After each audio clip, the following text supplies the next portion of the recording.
Vertical self management centre নামে পরিচিত একটি কারাগারে গোরেং যখন জেগে ওঠে তখন সে নিজেকে একটি কংক্রিটের সেলে আবিষ্কার করে, যার দেয়ালে 48 নম্বর লেখা। সেখানে তার ব্যবহারের জন্য একটি বিছানা, একটি তোষক ছাড়া আর কিছুই নেই। আর মেজের মাঝখানে একটি গর্ত আছে, যাকে সবাই সেলমেট ট্রিম্যাগাসি দ্য পিট বলে ডাকে। সেখানে তাদের মতো বিল্ডিং এ শত শত ঘর রয়েছে এবং ম্যানেজমেন্টের দেওয়া ছদ্মনাম ব্যবহার করে প্রতিটি ঘরে দুজন করে কয়েদি থাকে। প্রতিদিন একটি প্ল্যাটফর্মের মাধ্যমে গর্ত দিয়ে খাবার নিচে নামানো হয় এবং খাবারটি এক রুম থেকে অন্য রুমে যাওয়ার আগে খাওয়ার জন্য মাত্র 2 মিনিট সময় পাওয়া যায়। আপনি যত নিচে থাকবেন আপনার খাবার পাবার সম্ভাবনা তত কমে যাবে। প্রতি মাসের শেষে কয়েদিদের রুম অদল বদল করে বিভিন্ন তলায় পাঠানো হয়। গোরেং যখন প্রথমবার প্ল্যাটফর্মটিতে খাবার দেখে সে না খাওয়ার সিদ্ধান্ত নেয়, কারণ তার ক্ষুধা নেই এবং খাবারগুলো অপরিচ্ছন্ন ছিল। এছাড়া সে নিচের তলার মানুষের জন্য খাবার রেখে দিতে চাই। অন্যদিকে নিচে পেট ভরে খাওয়ার পর তার সঙ্গী ট্রিম্যাগাসি টেবিলের উপর থুতু ফেলে, কারণ সে জানে উপরের তলার মানুষরাও একই কাজ করে। গোরেং নিজের জন্য একটি আপেল রেখে দেওয়ার সিদ্ধান্ত নেয়, কিন্তু প্ল্যাটফর্মটি চলে যাওয়ার পর তাদের রুমটি প্রচন্ড গরম হতে শুরু করে। এখানে খাবার জমিয়ে রাখা নিষিদ্ধ, তাই গোরেং এর আপেলটি ফেলে দিতে হয়, না হলে তারা গরমে পুড়ে মারা যাবে।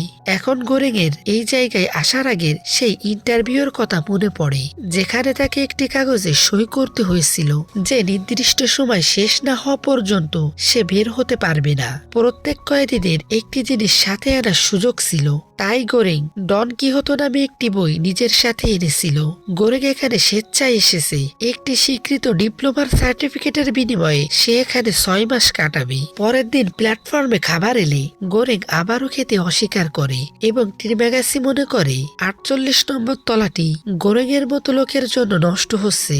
গোরেং ট্রিম্যাগাসির কাছে তার গল্প জানতে চাইলে সে জানায় যে সবকিছুর শুরু হয়েছিল একটি টিভি বিজ্ঞাপন দিয়ে। সে টিভিতে বিজ্ঞাপন দেখে একটি অসাধারণ ছুরি কিনেছিল, কিন্তু কয়েকদিন পর সেই কোম্পানি আরো ভালো একটি ছুরির বিজ্ঞাপন প্রচার করে। এটি তাকে এতটাই ক্ষুব্ধ করে যে সে টিভিটি জানালা দিয়ে বাইরে ছুঁড়ে মারে, যা নিচে দিয়ে যাওয়া এক ব্যক্তির গায়ে পড়ে এবং সে মারা যায়। ট্রিম্যাগাসিকে মানসিক হাসপাতাল অথবা এই গর্তের মতো জেলখানা যে কোনো একটি বেছে নেওয়ার সুযোগ দেওয়া হয়েছিল, আর সে এখানে আসার সিদ্ধান্ত নেয়। সে সর্বোচ্চ 132 তলা পর্যন্ত নিচে গিয়েছিল, তাই সে জানে নিচে আরো অনেক তলা আছে, কারণ সে সেগুলো দেখতে পেত। নিচের তলাগুলোতে কোনো খাবার পৌঁছায় না, কারণ উপরের মানুষেরা আগেই সব খেয়ে নেয়।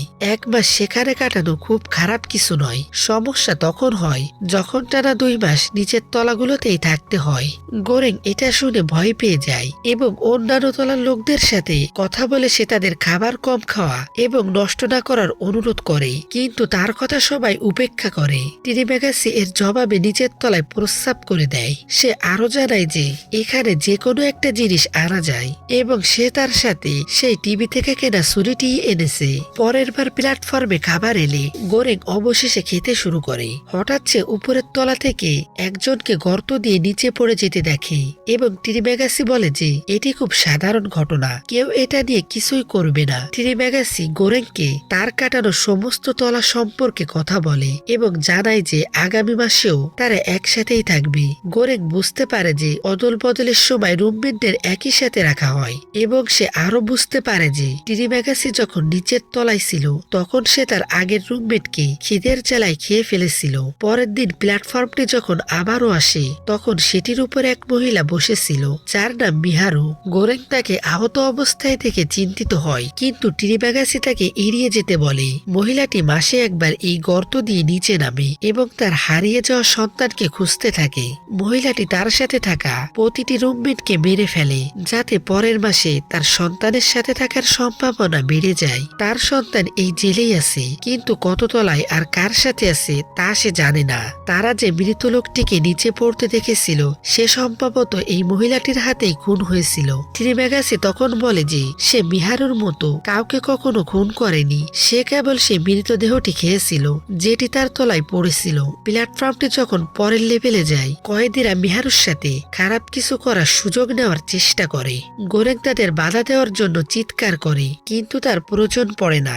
মিহারু নিজেই তাদের মেরে ফেলে আবার প্ল্যাটফর্মে ফিরে আসে।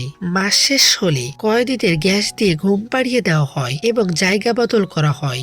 গোরেং যখন জেগে ওঠে সে নিজেকে 171 ৭৪ নম্বর তলায় নিজেকে বিছানায় বাঁধা অবস্থায় পায়। ট্রিমেগাসি বলে যে সে গোরেংকে বেঁধে রেখেছে, কারণ গোরেং তরুণ এবং শক্তিশালী, তাই তাকে নিজেকে রক্ষা করতে হবে যদি গোরেং তাকে মেরে ফেলে। এটা শুনে গোরেং কিছুই বলে না। এরপর অন্যান্য তলা থেকে মানুষের চিৎকার শোনা যাচ্ছিল, যারা প্রথম দিকের রুম পেয়ে আনন্দ করছিল আর যারা শেষ তলায় রুম পায় তাদের হতাশ দেখাচ্ছিল। এরপর যখন প্ল্যাটফর্মটি আসে তখন তাতে খাবারের একটি দানাও অবশিষ্ট ছিল না। ৮ দিন খাবার না পাওয়ার পর অবশেষে ট্রিমেগাসি সিদ্ধান্ত নেয় যে তার গোরেংকে খাওয়ার সময় হয়েছে। গোরেং তার জীবন ভিক্ষা চায়, কিন্তু ট্রিমেগাসি তার ছুরি দিয়ে গোরেংয়ের উরু থেকে মাংস কাটতে শুরু করে। আবারও সেই প্ল্যাটফর্মটি পৌঁছায় এবং সাথে মিহারুও ছিল। মিহারু মনে রেখেছিল গোরেং তাকে কতটা সাহায্য করার চেষ্টা করেছিল, তাই সে ট্রিমেগাসির উপর ঝাঁপিয়ে পড়ে এবং তার নিজের ছুরি দিয়েই তাকে আক্রমণ করে। এরপর সে গোরেংকে মুক্ত করে তার হাতে ছুরিটি দেয় যাতে সে ট্রিমেগাসিকে হত্যা করতে পারে। গোরেং অজ্ঞান হয়ে যায় এবং পরে জেগে উঠে দেখে যে সে বিছানায় শুয়ে আছে। মিহারু বিছানার চাদর দিয়ে তার পা ব্যান্ডেজ করে দিয়েছে এবং সে এখন ট্রিমেগাসিকে খাচ্ছে। সে গোরেং এর জন্য কিছু মাংস নিয়ে আসে। মানুষের মাংস খেতে সে কিছুটা দ্বিধাবোধ করে। অবশেষে সে খায়। খাওয়ার আগে মিহারু তাকে কিছু পানি দেয় এবং কোনো কথা না বলে আবারও প্ল্যাটফর্মে চড়ে চলে যায়। দিন যেতে থাকে এবং ট্রিমেগাসির দেহ পচতে শুরু করে। শরীরের পচা অংশে যে পোকা জন্মায় গোরেং তা খায়। এভাবে কিছুদিন পর গোরেং এর হ্যালোসিলেশন শুরু হয়, যেখানে সে দেখে ট্রিমেগাসির আত্মা তার কাছে এসে তার হত্যার বিচার চাইছে। গোরেং ভয় পেয়ে যায়। এভাবেই মাস কেটে যায়। মাস শেষে আবার গ্যাস ছড়িয়ে পড়ে এবং গোরেং স্বপ্নে এবার এক নারীর সাথে থাকা দৃশ্য দেখে। যখন মিহারু তাকে দেখছিল, যখন সে জেগে ওঠে সে আবিষ্কার করে যে তাকে একটি কুকুর চাটছে।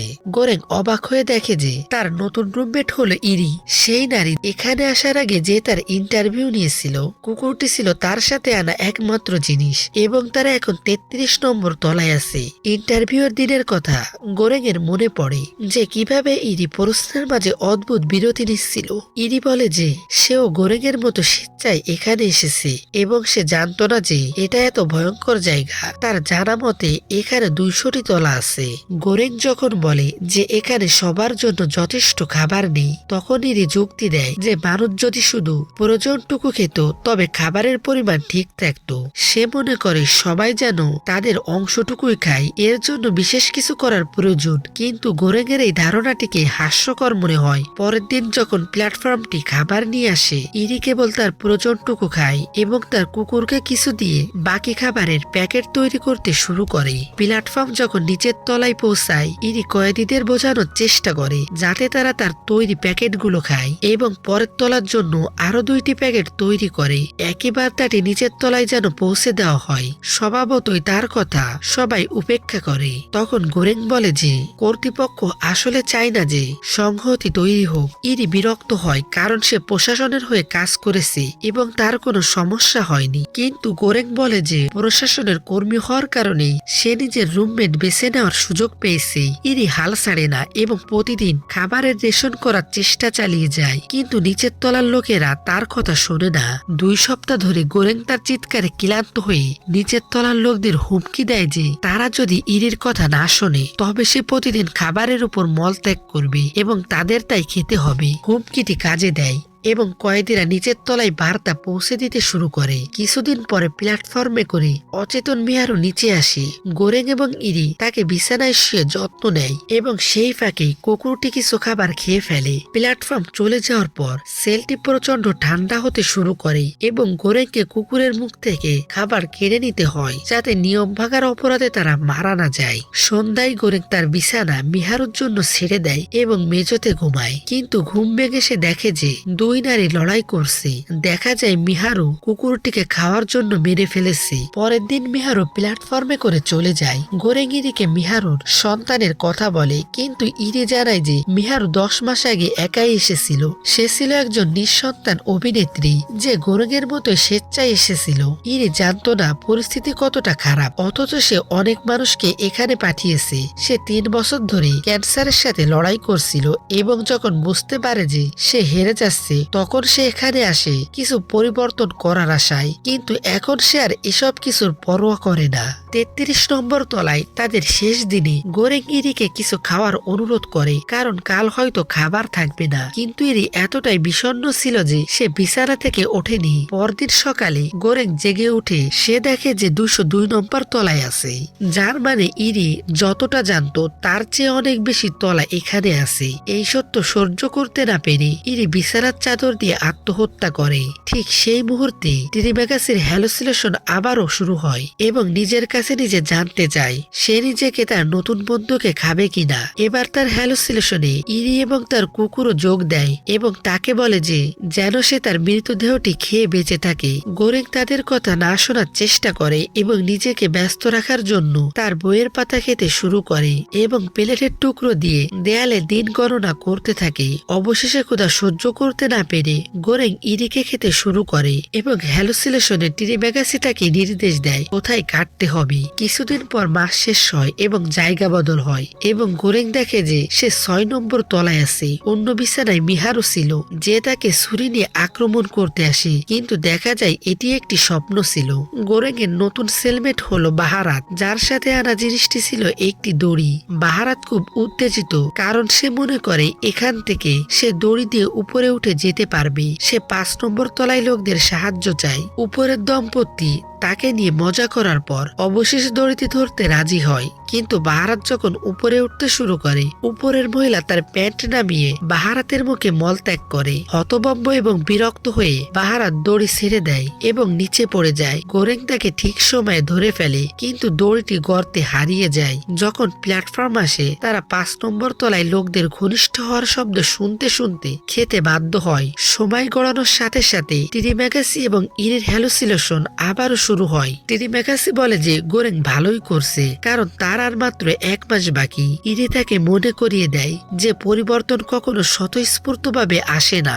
এই কথা গোরেংকে একটি নতুন পরিকল্পনা করতে উৎসাহিত করে। সে বাহারাতের সাহায্য চায়। তারা অস্ত্রের সাহায্যে প্ল্যাটফর্মে চড়ে প্রতিটি তলায় যাবে এবং নিশ্চিত করবে যেন সবাই খাবারগুলো রেশন করে খায়। গোরেং 202 নম্বর তলায় থাকাকালীন হিসাব করেছিল যে প্ল্যাটফর্মটি নিচে নামতে যে সময় নেয় সেই অনুযায়ী প্রায় 250টি তলা থাকতে পারে, যা তাদের পক্ষে সামলানো সম্ভব। বাহারাত তার কথায় রাজি হয় এবং তারা বিছানার ফ্রেম ভেঙে ধাতব টুকরো দিয়ে অস্ত্র তৈরি করে। তারা প্ল্যাটফর্মে চড়ে 7 নম্বর তলায় যায়। গোরেং বলে যে উপরের তলার লোকদের কিছু খেতে দেওয়া যাবে না, কারণ তারা কাল খেয়েছে এবং আগামীকালও খাবে। 50 নম্বর তলার পর থেকে তারা খাবার দেওয়া শুরু করবে, কারণ সেখান থেকে মানুষের কষ্ট শুরু হয়। বাহারাত প্রথমে দ্বিধা করে, কারণ উপরের কয়েদিরা তার বন্ধু ছিল, কিন্তু যখনই একজন বৃদ্ধ রেগে আক্রমণ করতে আসে বাহারাত গোরেং এর যুক্তি বুঝতে পারে এবং সবাইকে দূরে সরিয়ে রাখতে সাহায্য করে। তারা হুমকি দিয়ে খাবার রক্ষা করতে করতে নিচে নামতে থাকে। কিছু তলা নিচে নামার পর বাহারাত বিরাম ব্যাংক নামের একজন বিজ্ঞ ব্যক্তিকে দেখে অবাক হয়ে যায়, যাকে সে সম্মান করত। বিরাম ব্যাংক তাদের কাজের প্রশংসা করে, কিন্তু বলে যে প্রশাসনের কোনো বিবেক নেই, তারা এসব পরোয়া করবে না। তবে হয়তো লেভেল 0 কর্মীরা পরোয়া করতে পারে, তাই তাদের একটি প্রতীক পাঠাতে হবে। প্রতীক হিসেবে বাহারাত এবং গোরেং একটি পানাকটা বেছে নেয়, কারণ এটি একটি বিলাসবহুল খাবার এবং এটি যদি অক্ষত অবস্থায় নিচে পৌঁছায় তবে তা একটি গভীর ছাপ ফেলবে। তারা হুমকি দিয়ে মানুষকে দূরে সরিয়ে পানাকোটাটি রক্ষা করে নিচে নামতে থাকে। 50 নম্বর তলায় পৌঁছানোর পর তারা খাবার বিতরণ শুরু করে এবং মানুষ তাদের কৃতজ্ঞতা প্রকাশ করে। 97 নম্বর তলায় তারা একজন অসুস্থ বৃদ্ধ এবং একজন মানসিক প্রতিবন্ধী বালককে দেখে। গোরেং বৃদ্ধকে স্যুপ খাওয়ানোর চেষ্টা করে, কিন্তু বালকটি বলে যে তাকে খাইয়ে লাভ নেই, কারণ সে পরে বৃদ্ধকে মেরে তার মাংস খাবে। পরের তলায় কেবল একটি মৃতদেহ ছিল। প্ল্যাটফর্মটি এখানে থামে না, কারণ এখানে কেউ জীবিত নেই, যার অর্থ গোরেং এর হিসাব ভুল ছিল এবং এখানে 250টিরও বেশি তলা আছে। পরের তলায় তারা দেখে যে দুজন লোক মিহারুকে আক্রমণ করছে। একজনের কাছে তলোয়ার ছিল এবং অন্যজন বিশাল দেহের অধিকারী। গোরেং এবং বাহারাত মেয়েটিকে বাঁচাতে ঝাঁপিয়ে পড়ে, কিন্তু নিজেদের রক্ষা করা কঠিন হয়ে পড়ে। বাহারাত তার প্রতিপক্ষকে শেষ করে গোরেংকে সাহায্য করে, কিন্তু দুর্ভাগ্যবশত ততক্ষণে মিহারু মারা গেছে। গোরেংয়ের এটা দেখে খারাপ লাগে, কিন্তু বাহারাত তাকে টেনে প্ল্যাটফর্মে নিয়ে আসে। তারা নিচে নামতে থাকে এবং কয়েদিদের খাবার বিতরণ করে। অবশেষে প্ল্যাটফর্মটি 333 নম্বর তলায় গিয়ে থামে, যা সম্ভবত শেষ তলা। প্রথমে তারা মনে করে যে এই 333 নম্বর তলাটি খালি, কিন্তু পরে বিছানার নিচে লুকিয়ে থাকা একজনকে খুঁজে পায়। সে হলো মালি, সেই হারিয়ে যাওয়া শিশু। বাহারাত এবং গোরেং শিশুটির কাছে যায় এবং তারা প্ল্যাটফর্ম থেকে নামা মাত্রই সেটি আবার নিচে নামতে শুরু করে। গোরেং বাহারাতকে পানা কোড়াটি গর্তে ফেলে দিতে বলে, কিন্তু বাহারাত রাজি হয় না। আশ্চর্যের বিষয় হলো নিয়ম ভাঙার পরও ঘরটি গরম বা ঠান্ডা হলো না। অনেক দ্বিধার পর বাহারাত পানা কোটাটি মালিকে খেতে দেয়। তারা তিনজন সেই তলাতেই থেকে যায়। এরপর গোরেং তার হ্যালুসিনেশনে টিরিমাগাজি, ইরি এবং মিহারুকে দেখতে পায়। হঠাৎ বাহারাত মৃত আত্মাদের সাথে একত্রিত হয়ে বলে যে এই মালিটিই হলো বার্তা যা সবাইকে বাঁচিয়ে দেবে।